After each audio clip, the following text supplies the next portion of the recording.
Good afternoon. It's Wednesday, the 19th of March, 2025, just after 1 o'clock, and welcome to UK Column News. I'm your host, Mike Robinson, and joining me via video link today is Charles Malet, Vanessa Beeley, and Sandi Adams. We're going to begin today with the UK regime's attack on the welfare system. Now, the Labour government has announced major cuts to the welfare system in the UK, and today they're publishing a green paper called Pathways to Work. The main focus of this announcement was on the disabled and long-term sick and getting them back into work. This is what they were trying to claim. It's all about getting them back into work. So they've announced they're going to spend £1 billion. That's £1 billion to do that.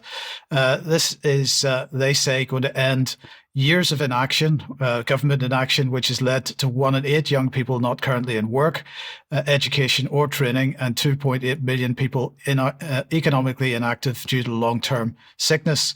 And they say that this is one of the highest rates in the G7. Now, I think the first thing to note is that no one in the mainstream media, at least in their coverage of this, was wanting to speak about why there are so many people on disability benefits, because the fact is that that they're roughly double the number of people. So if we just bring this graph on screen and have a look at how this situation has changed since 2014-15. But around 2019, there were something around 200,000 people claiming PIP, this is Personal Independence Plan, payment, and by 2023, 2024, that was up to around 400,000. So a doubling in the last few years. The DWP has reinforced this graph by admitting that since the pandemic, so-called the number of working age people receiving PIP has more than doubled from 15,300 to 35,100 a month, and that the number of people aged 16 to 24 receiving PIP per month has also risen from, in this case, 2,967 to 7,857 a month. And they're saying that over the next 5 years, if no action is taken, they say the number of working age people claiming PIP is expected to increase from 2 million in 2021 to 4.3 million, costing 34.1 billion annually. But the question is, what do they mean by take no action? Do they mean if they don't simply cut the support? Or do they mean that they're going to do something to actually repair the damage done by the government policy that we've seen over the last several years? And never mention the jabs. But my question is, what's this really about? One thing that it isn't about is filling job vacancies, because the number of unfilled jobs has been falling now for 2.5 years. The estimated number of vacancies was 812,000 in the UK, according to the latest statistics from the ONS. That was between October and December 2024. Now, 812,000 might seem like a big number, but it isn't really. And it represents a decrease of 24,000 from the previous quarter. That's 2.9% fall, and a 12.7% fall from the previous year, same period the previous year. So the direction of travel is not good if hundreds of thousands of new people are going to be forced into the market, because there are already 1.9 people per vacancy before this change. But I think that actually the disabled here are effectively the poster children for something else that's going on. Certainly, part of this is about punishing anyone for whom lockdown and jabs had a major detrimental effect on their lives, but it's also, as I say, cover about something else. So here's an exchange from the debate yesterday in the House of Commons. This is Tory MP Mark Pritchard asking Liz Kendall. He had this to say. Youth unemployment stood at 642,000 as of the last quarter of 2024, a rise of 136,000 on 2023, and a youth unemployment rate of 14.8%. She mentions earlier in her statement, earn and learn. Does she agree with me that one way of perhaps attracting some people back into work is for her to have discussions with her colleague in the Ministry of Defence, the Defence Secretary? And would she agree with me that getting more young people into His Majesty's Armed Forces, Air Force, Navy, Army, would be a starting place? I absolutely agree with the honourable gentleman. Indeed, before I was appointed to this position in opposition as a constituency MP, I have discussed with my local job centre and the Armed Forces recruitment precisely these issues because of the really exciting careers and opportunities that are available. I think are really important for young people in my constituency and the one that he represents. And I will certainly be having more conversations with colleagues in the Ministry of Defence to make sure we put this plan into action.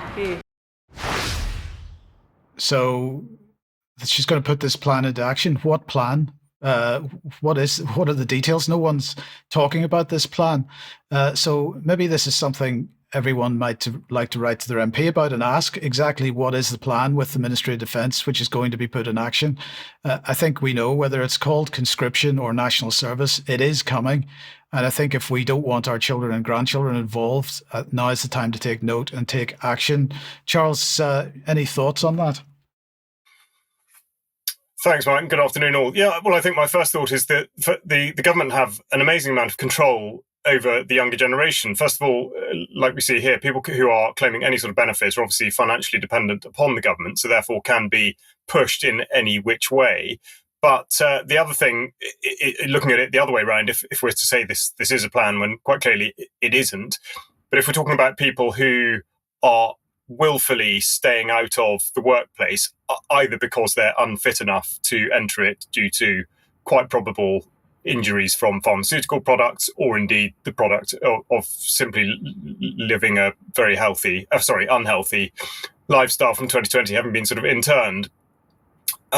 What sort of people are going to be fed into the armed forces? If they're not willingly coming forward, the bar would have to be lowered considerably in order that people got through whatever training is required. So the outcomes for anybody concerned would be absolutely terrible. But the euphemistic language previously described, of course, as economic inactivity, it is, that there is an absolutely enormous disaster here below the surface, which is just not being dealt with at all. So exactly what do the government mean when they say they're talking about dealing with it exactly? I don't know.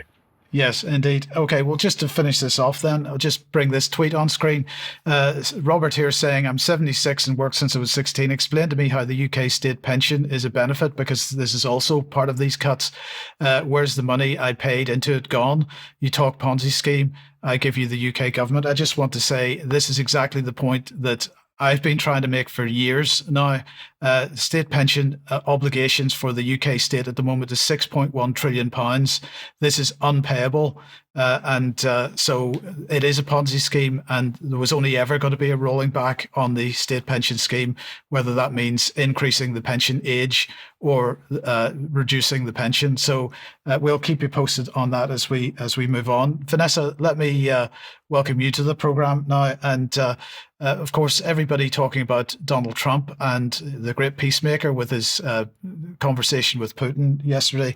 But what else has he been up to?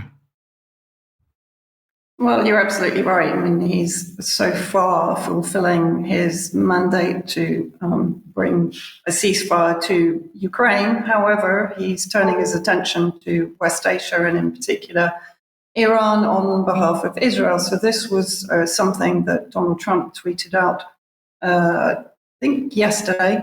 Hundreds of attacks being made by Houthi, which is of course known as Ansarullah, the sinister mobsters and thugs based in Yemen, I mean, as if they're not Yemeni, and hated by the Yemeni people, in reality, of course, supported by the huge majority of the Yemeni people in their battle to end the occupation and oppression of Palestine, all emanate from and are created by Iran in capital letters. He then went on to add to this with further threats.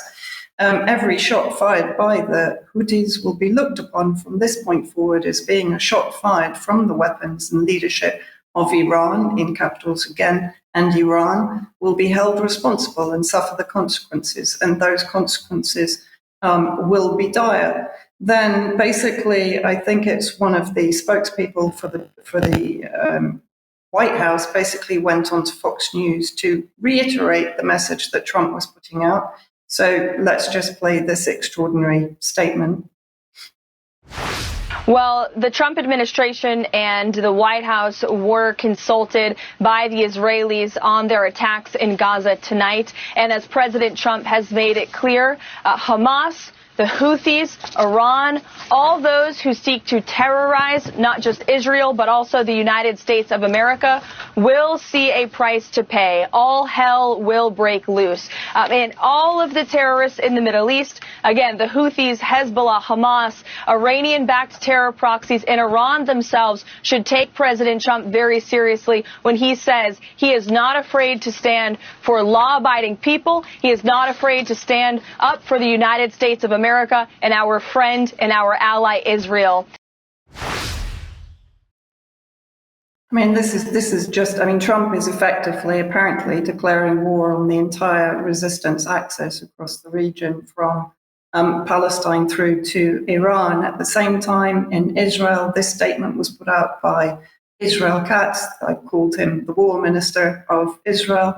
If Hamas doesn't release all the hostages, the gates of hell will open in Gaza and the murderers and rapists of Hamas will meet the IDF with forces they have never known before. Of course, we're back to the ceasefire shenanigans, which is never anything more than a theatrical play to effectively be used as a weapon to blame Hamas and to enable what is now happening, the violation of the ceasefire in Gaza and the continuation of the ethnic cleansing and genocide. And then again, Ben Gvir is announced to be rejoining the Netanyahu coalition, praising the mass killings carried out in Gaza in the last 48 hours with mass bombing. And then the statement by the Zionist IDF, or Israeli occupation forces, who said that they launched a strong offensive against, of course, they call them terror organizations. These designated areas are considered dangerous combat zones for your own safety, addressing the Palestinians sheltering in what's left of Gaza. You must evacuate immediately to known shelters in western Gaza City and in Khan Yunis. Of course, this is again forced displacement of people that have already been multiple times displaced. The Rafah crossing with Egypt is now closed to all medical cases looking to enter Egypt for hospital care or even to go abroad for medical treatment. So we're back to full-on genocide. While a number of Hamas resistance fighters were killed in the attack, I think it was 3 or 4, the majority of the victims, of course, were children yet again. Just a couple of photos from the aftermath of the attack itself the other day. And the headlines, even in Western media, I have to say, I didn't have to look very far. More than 400 Palestinians, I think the number is now around 462, in one attack, killed, and scores injured, now reaching close to an estimated 600 injured, of course, the majority children, in extensive Israeli airstrikes on Gaza. And this is a statement from Dr. Tanya Haj Hassan, who works for Médecins Sans Frontières, or Doctors Without Borders, in Gaza itself. She said immediately after, she described the horrors that she saw, and of course she's been there for much of the genocide in Gaza. There were probably 3 men. The rest were all children, women, and the elderly, everybody caught in their sleep, wrapped in their blankets. Terrifying. So she describes the fact that, again, the majority of the victims were disabled, elderly, innocent civilians, children and women that have been targeted since October the 7th. At the same time, of course, Trump has effectively, with the UK, started a new round of the war against Yemen, which began in March 2015.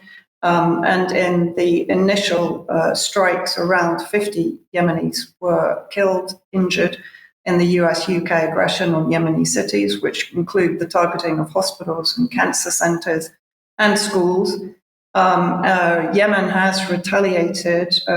Harry S. Truman attacked for a second time within hours by various ballistic missiles and drones. And there are reports now that there have been 4 attacks on the USS Truman. At the same time, when we're talking about Trump launching what is effectively a regional war, Israel has been increasing its attacks on Syria, It bombed southern Syria a couple of days ago. In Daraa, there are convoys of Israeli troops and hardware coming into Syria for the last 48 hours. And yesterday they bombed what they described as a missile battalion in Homs in Syria. So on the border, very close to the border with Lebanon, and I'll come on to that next if we have a quick look at the map. We talked about this previously, just to keep the map on screen. The red circle shows the area on the Syrian-Lebanese border, which was attacked, I think, about a month ago. We talked about it on UK column, by the HTS Al-Qaeda forces who were driven back by the tribesmen and the clans in this area. There has been a more concerted attack in the last few days by HTS forces. There's now a sort of a semi-ceasefire, but they were again driven back by the tribesmen, and now the Lebanese army forces are on the border with heavy artillery to force back the Syrian terrorist attack. I won't call them Syrian, actually, because the majority of them are foreign mercenaries. So, and at the same time, Israel was actually bombing the Lebanese side on behalf of Jolani's forces. Israel has been bombing southern Lebanon, corresponding with the attack by HTS. So it becomes very clear that Israel is trying to open two fronts against Hezbollah in Lebanon, using HTS or Al-Qaeda as a proxy in the northeast, and attacking directly in the south, while, of course, disrupting and destabilizing Syria, and while Al-Qaeda is continuing with the massacres of the ethnic minorities inside Syria. So it appears to be very clear that Trump, while, let's say, ending the war in Ukraine in agreement with Putin, is now focusing very much on West Asia, with Iran, one assumes, as the final target. Thank you very much for that, Vanessa. We'll have more international news later on, but let's come back to the UK first. And Charles, a couple of weeks ago, we were talking about GB Energy. That must be going very well, surely? Well, I think we can probably qualify that. Yes, we'll look at Great British Energy, and this is something UK columnists talked about even back at its inception last year, 2024. Spoiler alert, it is not great. It's not really particularly British, and there is going to be very little in the way of energy. But the reason it's in the news today is that there has been a report from the Institute for Public Policy Research, which relates back to the Labour Party manifesto of 2024. So right away, we are stuck in the zone of net zero being absolutely ideological rather more than anything else. And in the manifesto, they said that they were going to turn the page decisively on the conservative ideas that have caused chaos in order that they can take ownership of the chaos themselves. The proposal is that this is pushed on by £8.3 billion worth of investment, which can only be said to secure perhaps 5% of the total energy requirement following the year 2030. So that's an absolutely paltry amount of electricity to be generating. At 1 minute past midnight this morning, they were meant to publish the full report, but like all things connected to net zero, that didn't work. And we'll then take a look at the chief executive just to see the sorts of alignments we're considering here, run by a chap called Jürgen Meyer, who is also running the digital catapult here, accelerating the digital future. And of course, because we know now from the National Energy System Operator that all energy is really to be diverted towards artificial intelligence and control of our lives in order that we surrender our own requirement for energy. This is entirely in keeping with the direction of travel. Now, this, of course, provides an opportunity for political opportunism, and this is where the leader of the opposition has jumped in, receiving a certain amount of criticism, but of course, it's all very theatrical. Kemi Badenoch here taking flack for saying that we're now going to be dependent upon China, which has instantly meant that she's been fact-checked by Carbon Brief. Now, the moment you start telling lies about this sort of stuff, you are definitely going to get caught out. So the irony being that last year, the IPPR produced a paper written by the same man who's produced today's report, Simon Gasperin, produced a document called Second Wind, in which they said, to meet global net zero 2030 targets, the world's wind manufacturing annual capacity will have to increase to 350 gigawatts, which is a significant increase on where we are now. I know these figures are slightly meaningless, but the point is, it needs to be ramped up dramatically. And the report went on to say that China is the global wind superpower.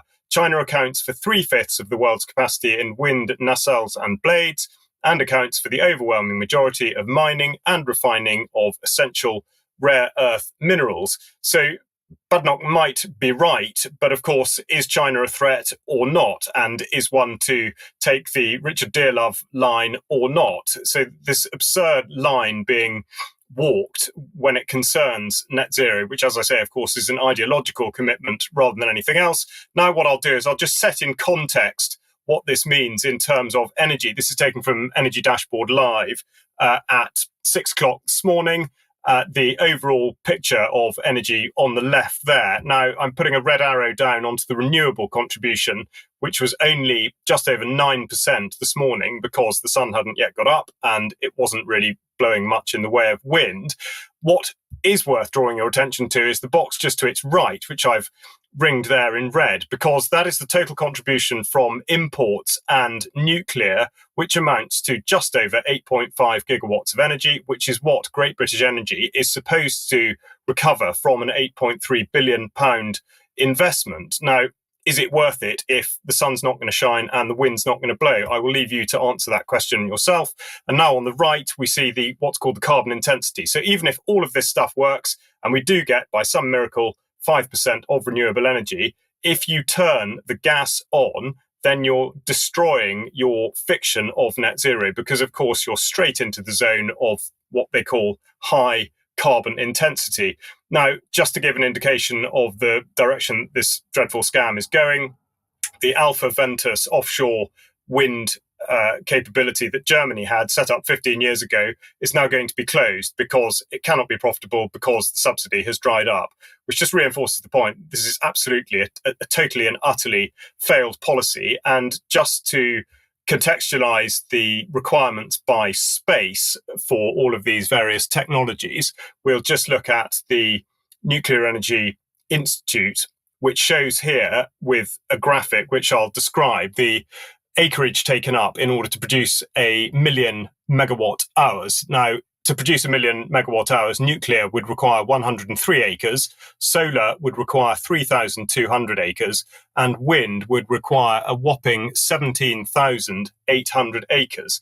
So we've talked a lot on this programme about the stealing of agricultural land in particular, but land that belongs really in the natural world being completely destroyed by this so-called renewable technology. Now, last week I spoke about a food and farming symposium that was going to take place in Cheltenham at the weekend, which it duly did, and it was a great success. Sandi was there too, and very pleasingly, this has been reported by the Stroud News and Journal, an article put in by Kay Devine, so we see this on screen. And it's worth noting that there were 2 members of Parliament there, one pictured here standing next to a UK column journalist, and here's Sir Geoffrey Clifton Brown, the chair of the Public Accounts Committee, which of course is significant because he has recently audited the absurd carbon capture scheme and highlighted the incredible inefficiencies of that particular technology.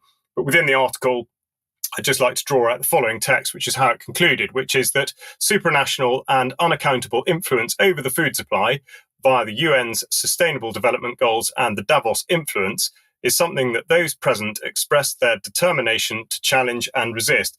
So I think to have it on record that a sitting member of Parliament, and indeed one who chairs the Public Accounts Committee, was present at such an event is significant. It means that this is being heard, and it really cannot be hidden that this net zero agenda fails at every turn.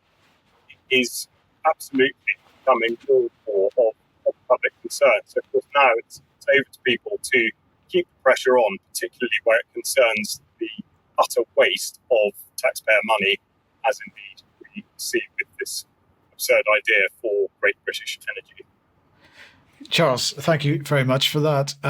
Let's come on to now, Sandi. Charles talking about 2030 as a deadline. Undoubtedly, what you're about to report here is also related to the year 2030 as well. And later on, we're going to be talking about European defence, and it's also becoming related to 2030. So 2030, massively significant year. But what's been going on in Bristol? Well, the residents of Barton Hill, East Bristol, got a bit of a shock last week. An overnight police operation took place in Bristol to finish installing a controversial livable neighbourhood scheme.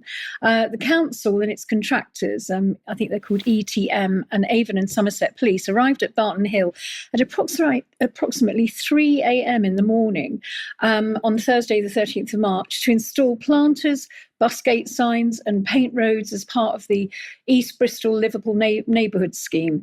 The installations took place in multiple locations at the same time. Protesters arrived between 4 and 5 a.m. to attempt to stop these works, but only succeeded in stopping the instalment of one bus gate at the junction of Marsh Lane and Avondale Road, where a group of women actually laid down in the road to halt the contractors. As work was abandoned at this gate, the final E left on gate, bus gate, was not completed. So they did actually, at least stop something. Now, this scheme attempts to reduce traffic in parts of Barton Hill, Lawrence Hill, Redfield and St George by closing off side roads to cars and creating a series of no-through roads, dead ends and cul-de-sacs, whilst allowing pedestrians and cyclists to go through. However, many locals in the area of Bristol have said it's made life really difficult for them, with some saying car journeys have doubled or tripled in length because of congestion. I mean, we've seen this in other areas. This time, this nightmare, we've seen it in all these other cities. Contractors were supported by 28 Avon and Somerset police officers and a police drone operator team. By morning, planters, road blockages and bus gates were installed across the area, including 2 locations, other locations in East Bristol. Officers and contractors left the scene at around 6 a.m. Now, Avon and Somerset police confirmed that 28 officers did attend with drone support, and they said that they had they were sort of trying to calm the protesters. They said they'd held back a few demonstrators. Now, there's a cafe owner who said that she was not told about this. She said her business would suffer if the closure of the road happened. And she said that there was nothing about bus gates, nothing about road closures, not a single time did they mention it. Now, the Police and Crime Commissioner for Avon and Somerset Police, Claire Moody, has said she'll look into the heavy police presence at the protest. And she said, I obviously have a scrutiny role around policing, so I just want to acknowledge that it's something I'm aware of. The number of police involved, it's something I'm investigating and it's something I'll be following up. Meanwhile, the Green leader of the council, Tony Dyer, said, I think it's very clear there are some very strong feelings about this process. We do take those seriously. Well, I wonder. What we have to remember is that Bristol is a combined authority, WECA, the West of England Combined Authority. With the new directly elected mayoral elections on May the 1st, this will drive the people further away from any decision-making process. And what's deeply concerning is that the assault on the community has not undergone any democratic process, despite strong opposition. This is a classic example of what we can expect when these smart city mayors are in power.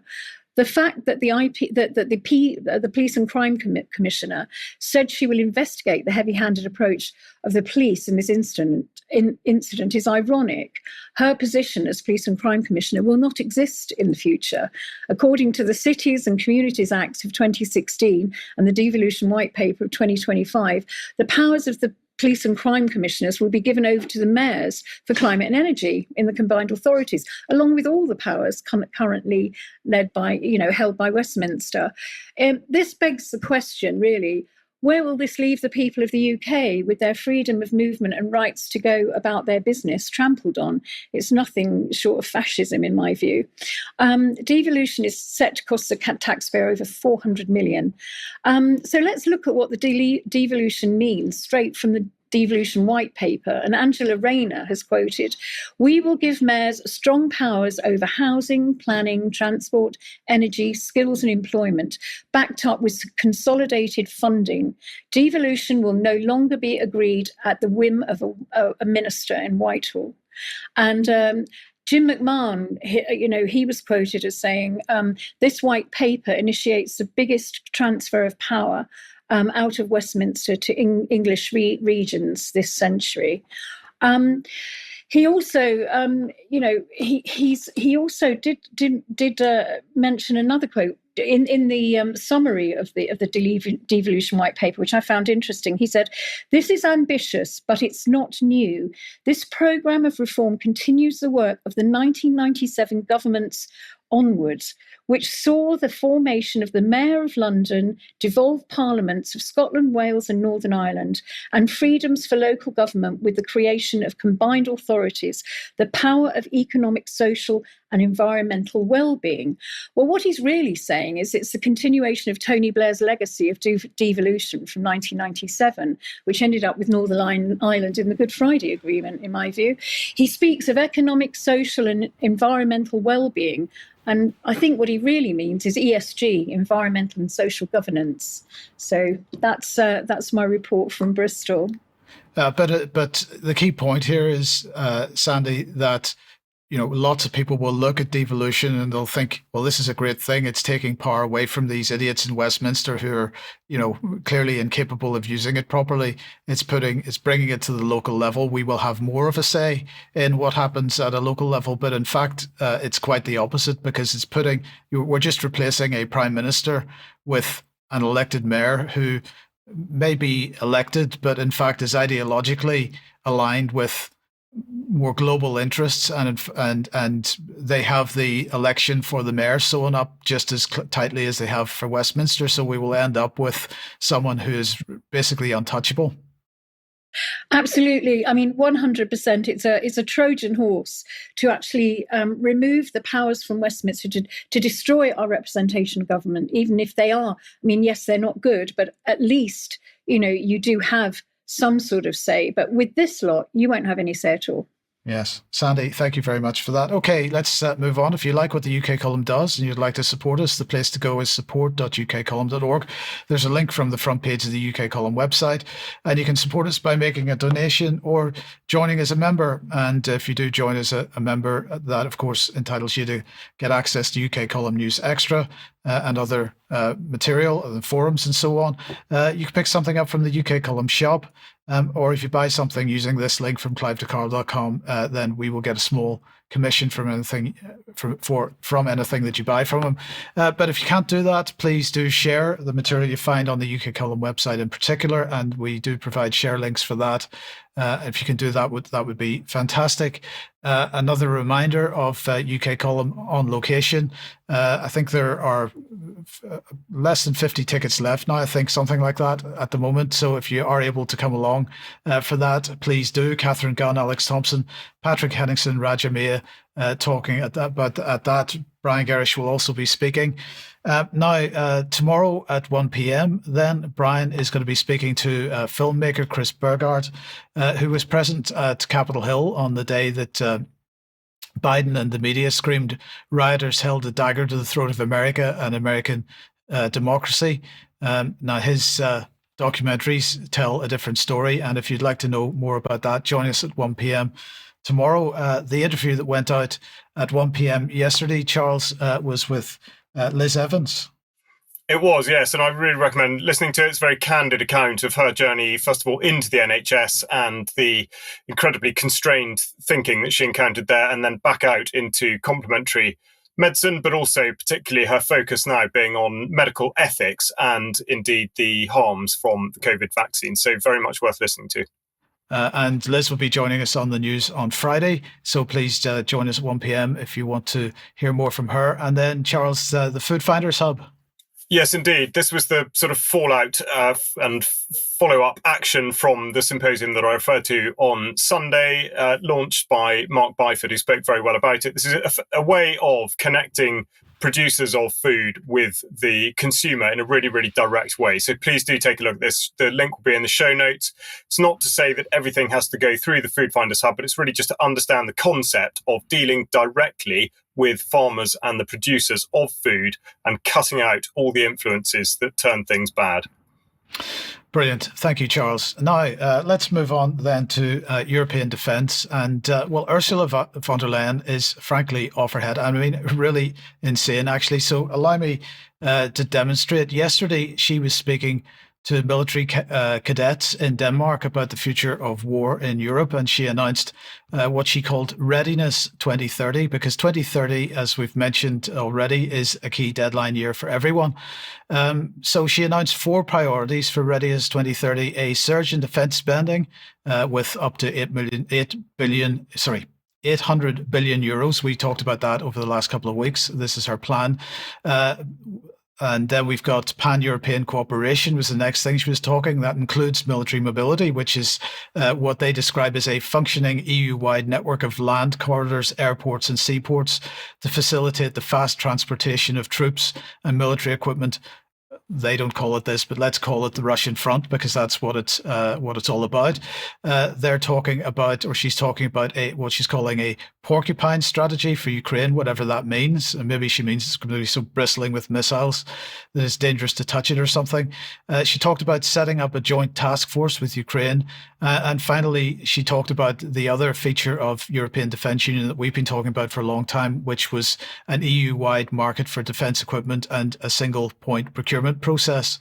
So this is the defence union that we've been warning about for 15 years, and the war danger that comes with it is absolutely there for everyone to see. So how was she justifying this? Well, first of all, she had something to say about Greenland. Let's have a listen. Europe must get ready for war. I'm, of course, talking about the ongoing war in Ukraine and conflicts in other theaters, but also the repeated and continued attacks on critical infrastructure in the Baltic Sea. And, of course, the ongoing competition for influence in the Arctic region, including Greenland. And to all the people of Greenland and of Denmark as a whole, I want to be very clear that Europe will always stand for sovereignty and territorial integrity. Sovereignty and territorial integrity was something they were talking about with respect to Ukraine. Now they're talking about with respect to Greenland. Is their intention to seriously, face off against the United States? I don't know, but this is unhinged language that she's using. She went on to talk about Trump's desire to reorient to China. Just take Russia. We already know its determination to deny other countries their right to choose their own path. And now Russia is on an irreversible path to creating a pure war economy. It has massively expanded its military-industrial production capacity. 40% of the federal budget is spent on defense, 9% of its GDP. And this investment fuels its war of aggression in Ukraine while preparing it for future confrontation with European democracies. And just as these threats increase, we see our oldest partner, the United States, move their focus to the Indo-Pacific. So we're going to talk about this much, much more in Extra, I'm quite sure.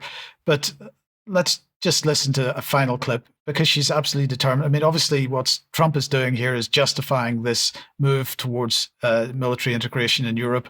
Let's listen to why her comments about when the European Union should act.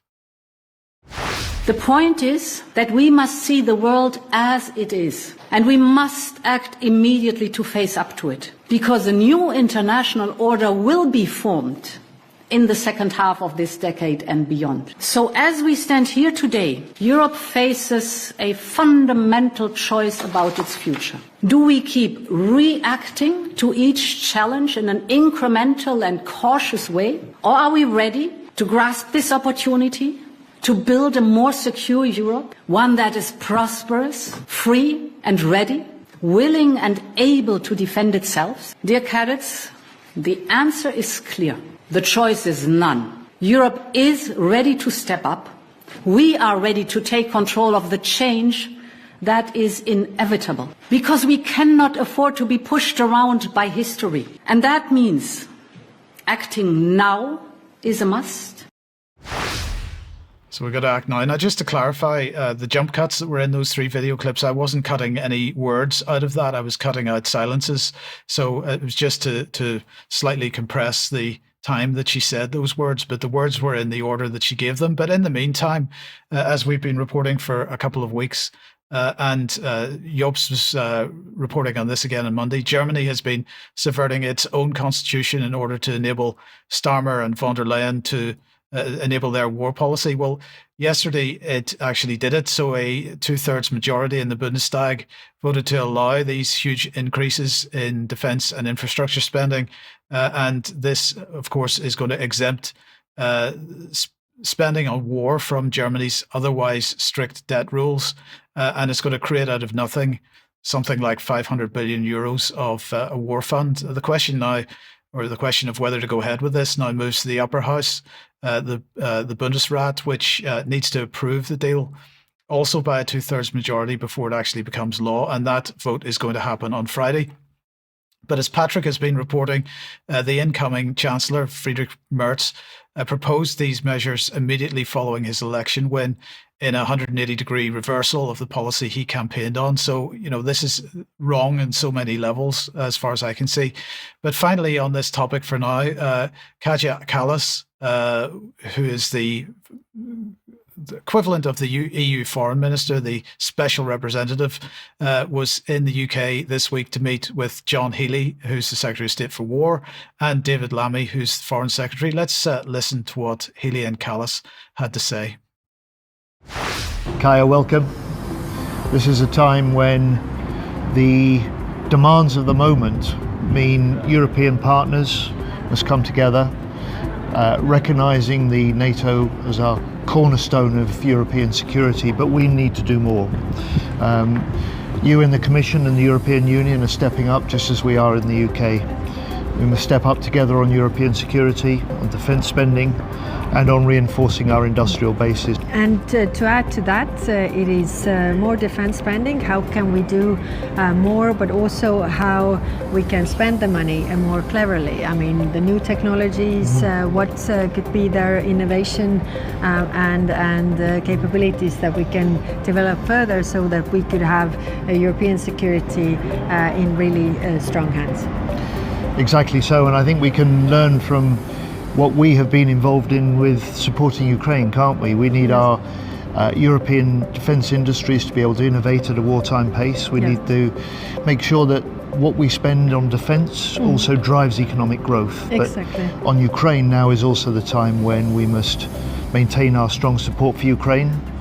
We must not jeopardise the peace by forgetting about the war, and we will together reinforce our efforts to secure that peace. Because European security starts with Ukraine right now, and that's why we need to support them to be able to defend themselves. So thank you very much for these discussions. Thank you. Vanessa, these people are off their heads. That wasn't scripted at all. I mean, just listening to them is like I'm in the Truman Show or something. It's so disconnected from reality. It's quite incredible. Sorry, I'm a bit speechless actually on this one. Yeah, well, move on with it because we've got more here from you on UK and EU cooperation.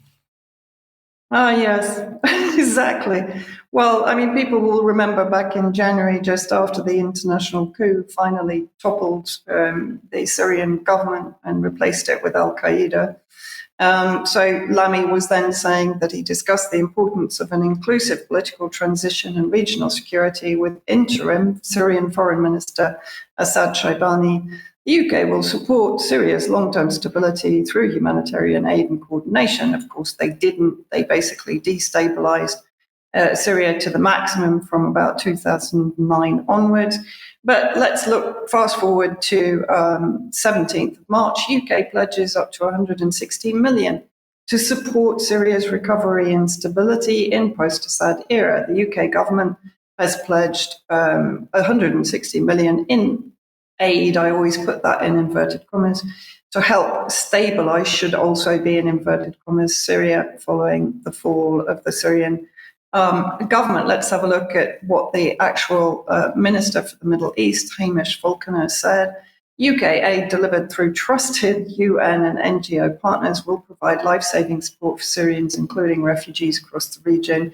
Of course, Mike, we know who those trusted NGOs are, predominantly the White Helmets. We also know that there will be zero transparency about that 160 million add to the previous millions, if not billions, that the UK has sent to support basically Al-Qaeda and their White Helmet helpers and all other NGOs associated with Al-Qaeda in Syria.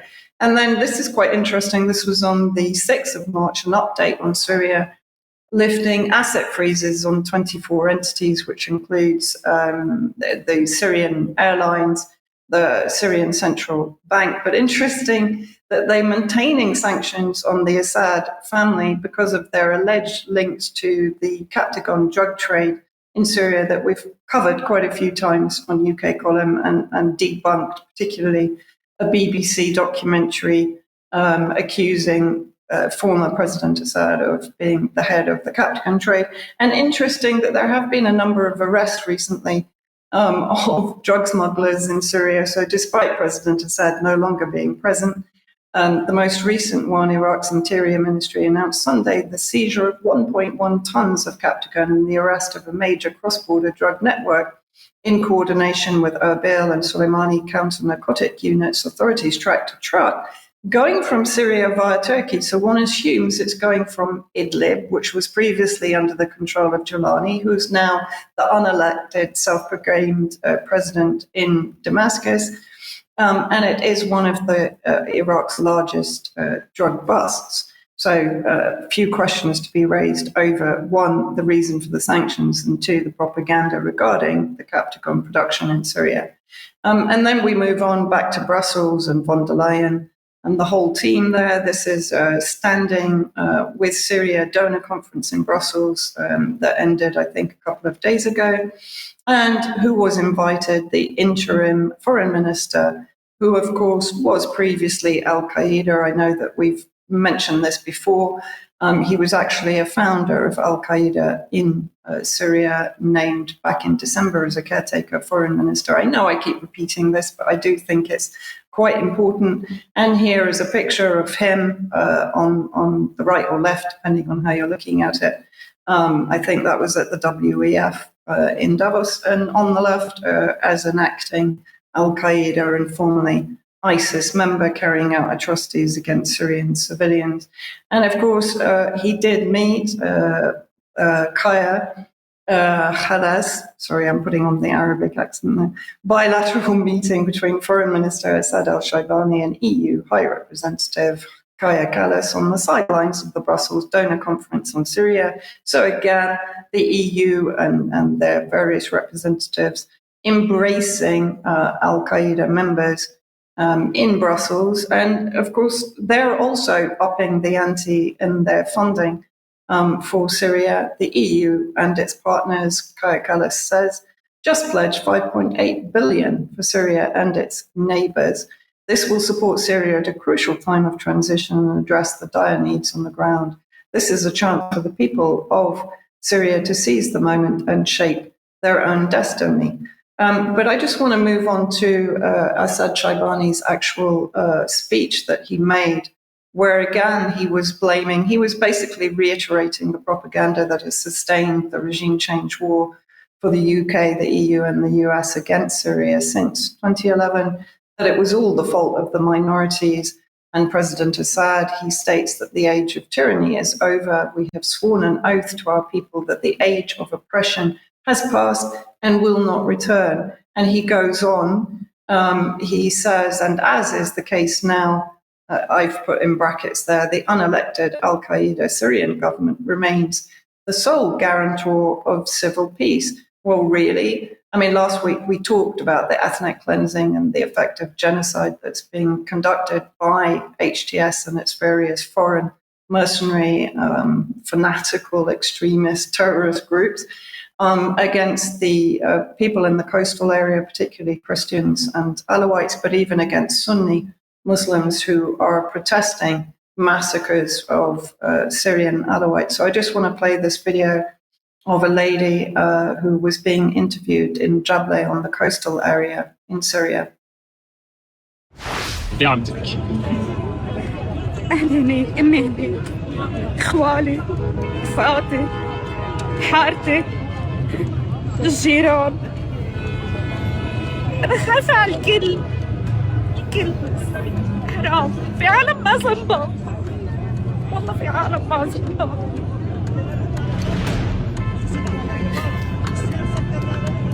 من وين أنت؟ أنا من جبلة جارنا تحت بيتنا فتح الباب قال لهم فوتوا فتشوا وصوا قدام مرته بناته طفلتين صغار اسمه حسام حبيب.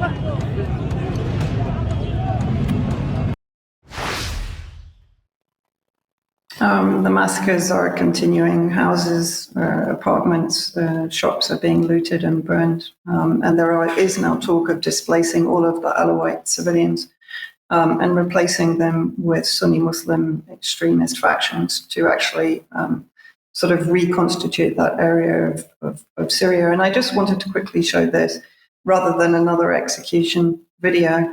This is a kid in Al-Bab, Aleppo, being given a semi-automatic, I think it is, by an HTS fighter. This is how the children in Syria are being indoctrinated.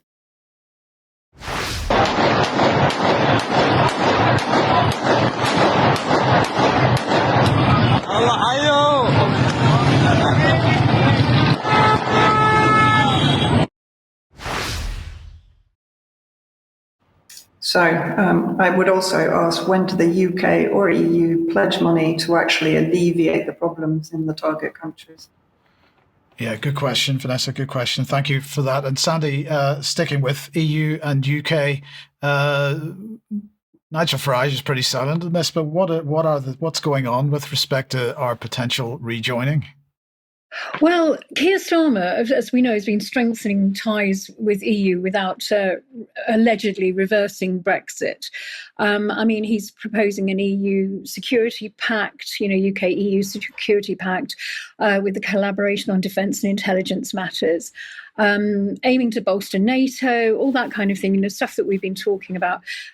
He's now in May, on May the 19th, 2025, he's hosting an EU leaders for post-Brexit summit.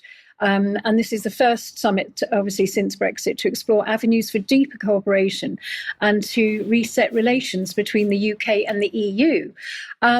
Engaging in bilateral talks with with key EU nations. He's engaged in discussions with leaders like German Chancellor Olaf Scholz and French President Emmanuel Macron to negotiate bilateral agreements focusing on defence, energy security and scientific collaboration.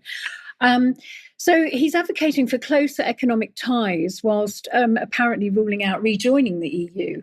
And he seeks to improve economic relations by addressing trade barriers and all that, the recognition of agreements to facilitate smoother trade between the UK and the EU member states.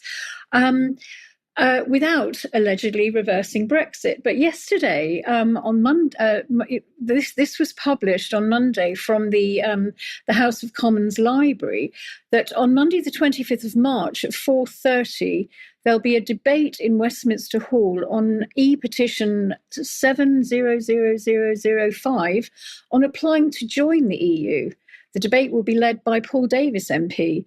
So, as we all thought, Starmer is, he's determined to reverse Brexit and debate on us rejoining. Yes, and it shouldn't come as a surprise to anyone, really. But yes, I believe that's what's happening. So, Charles, let's come back to you then. And what's going on with the police? Well, as ever, never quite the right thing. And we have our attention drawn to this by the tribunal that's been going on in Croydon last week, shown here by Sex Matters, who have described it as a tribunal concerning, particularly they're reporting on the anonymity of a witness. Now, that's not actually specifically what I want to go into, but this concerns Melanie Newman, a Metropolitan Police Service employee who submitted a statement of evidence that goes back to 2023. And I think this really just lays bare the intentional destruction of the public services, which I'll go on to qualify. Now, she was in 2023 signed up for what's called the Transgender Day of Visibility. And in her statement, she makes the following she describes what it is that she thought in the workplace, and she is very explicit in her beliefs. She says, "I have gender-critical beliefs, by which I mean that I know there are two sexes with immutable biological differences between them. I believe sex segregation and recording is essential in some circumstances to ensure female safety and equal opportunity, in much the same way that people are routinely segregated and classified by age." So it's important to note she's giving the policing context there. And she goes on to say, "I view this classification as particularly important in the criminal justice sphere. Males, irrespective of self-identification, make up the vast majority of violent and sexual crime suspects, defendants, and convicted offenders." She also went on to say that she believes very much in freedom of speech and expression, which presumably can't have endeared her to the Metropolitan Police Service or perhaps the tribunal itself. But the point really in all of this is that it teases out the fact that really what we're dealing with is an ideology and nothing to do with the way in which a police service should be able to conduct itself. And just to go on to give a flavour of what happened during this training, there were two trans activists there speaking. One, I might get the name wrong, it might be Shea Coffee, reposted a video on Twitter of Posey Parker being assaulted at a Let Women Speak event in New Zealand with a caption saying this was hilarious. And another one called Eva Echo, who spoke in hyperbolic terms about a need to save trans people from gender-critical people with, quote, warped, twisted views, end quote, but never identified the nature of the risk.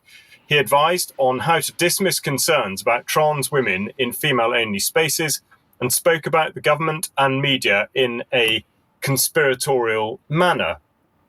Now, I think really one thing that's come out of the tribunal, we're yet to see the full transcript, so it's hard to know exactly which way it would have gone and what the significance is, but certainly a senior police officer there speaking at the tribunal wouldn't even commit to saying that there was an identifiable link between the male sex and violent crime. So that is the degree to which the police psyche and modus operandi has been infected by this kind of ideology. And I would say that this points back to the Equality Act 2010, which is now to be seen to be doing that which it was intended for, which is really to create division, confusion, the breakdown of the family unit, and particularly hypocrisy and contradiction in both law and the workplace. And I think really what this comes to is the use of the positive action as enabled by sections 158 and 159 of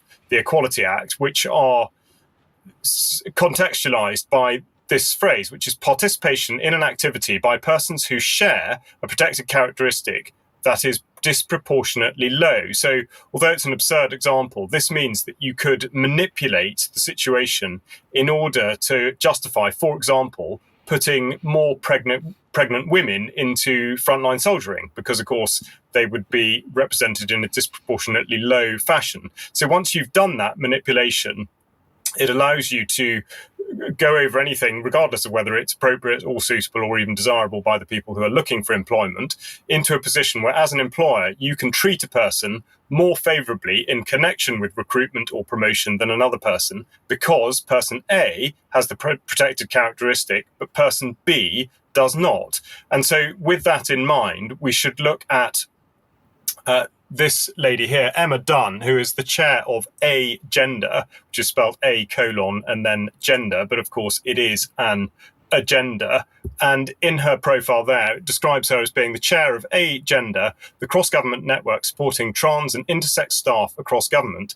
Emma is intersex and identifies as female. Her pronouns are she, her, or they, them. Most confusing, but the point is this organisation, Agenda, it sits within central government.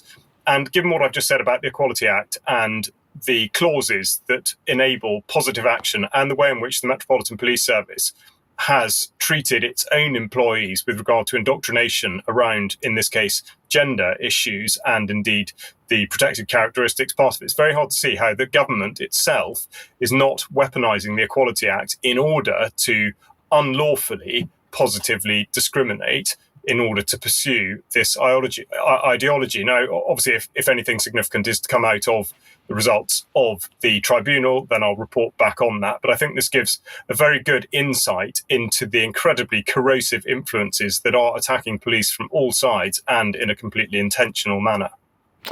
Thank you, Charles. Thank you. We're just going to end then with this. But well, on Friday, I was talking about the fact that Elon Musk and the US in the US is running his Doge operation to cut bureaucracy right across the federal government. And just a few weeks later, as I mentioned on Friday, Starmer had announced effectively the same policy with the NHS England, the first to fall. Here's the next effort then, because they're cutting government waste apparently, and they're going to cut up a bunch of credit cards. 20,000 credit cards so far is what they're intending to cut up, or at least freeze them so that they can't be used. And then they're going to make anyone that wants to use a credit card in the civil service that I'm talking about here, they're going to make them reapply for their credit card. So according to the Cabinet Office, who's behind this great innovation, their aim is to reduce the number of active cards to around 10,000. They haven't been able to give the quality reports of outrageous spending that Musk was able to do. And the examples they gave then weren't talking about millions or hundreds of thousands even. They spoke about £1,200 spent on luxury coffee pods by one team in 2 months and £1,800 on a, quote, value for money course. Absolutely shocking. So rest assured, as the Prime Minister set out last week, he will be making sure that every pound spent delivers for us. What a nice man. I'm not sure what it's intending to deliver. Perhaps missiles on our heads is where we're heading. But we'll talk more about that in Extra as well. We've got to end there. I'm going to say thank you very much to Vanessa, Charles and Sandi for joining us today. Thank you for joining us. Stick around for UK column for some Extra. We'll see you in a few minutes. Otherwise, enjoy the interview at 1 p.m. tomorrow, and we'll see you on Friday. Bye-bye.